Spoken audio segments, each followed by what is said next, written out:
Let's chika! Tito, nasisiyahan sa relasyong Don Bell dahil nakahanap na raw si Donnie ng partner na perfect sa kanya. Ayon pa kay Tito natutuwa nga ako dahil yung Donnie noon na tahimik lang sa gilid ay may pagkakulit na pala.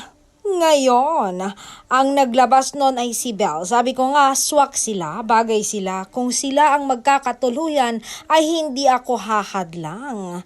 Open arms kung tatanggapin, open arms naming tatanggapin si Belle.